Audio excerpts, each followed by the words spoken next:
What science has shown to us that whenever we suppress a strong emotion, a quantifiable biochemical cocktail is released in the body, and through the bloodstream it will go to certain cell receptors, and those cell receptors are being blocked by this biochemistry.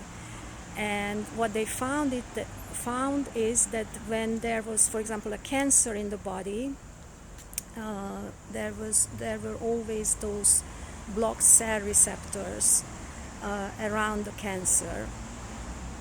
And conversely, it's also true that when we allow our emotions to come to the surface and we can freely feel them like kids do, naturally and freely allow them to be there, and we don't shut it down, then this biochemistry doesn't happen. So the cell receptors stay open, and a healthy cellular communication can take place in the body.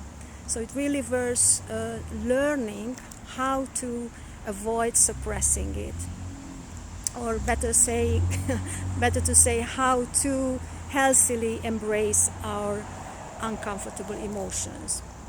And there are two ways, actually, two approaches. One of them is the Vedantic approach, when we distance ourselves from our emotions, and sometimes that's what's appropriate. For example, in that case, when I was at the workplace, I should have just distanced myself, maybe go to the loo and just take a few deep breaths, and I would just put my awareness into my body and ask myself, okay, what am I feeling right now, and try to name it. And just by naming it, I already separated myself from it. And then I could even ask, okay, what does this anger want to communicate to me, right? So just by doing that, many times it's already enough to deal with it, and it will not cause any problem.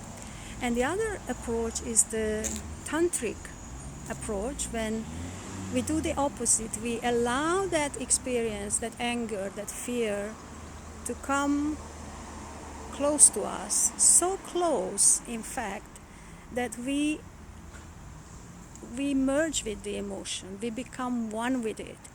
So we cannot even name it, we cannot put any label on it, and we cannot even tell whether it's a good or a bad emotion, because we experience it as an energy which has a certain intensity, a certain frequency, but it doesn't hurt us. It's just a frequency that is passing through our consciousness, and we are one with it.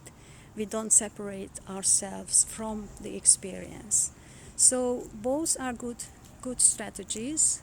Which one to use depends on your circumstance, on the situation, and whichever you feel comfortable with.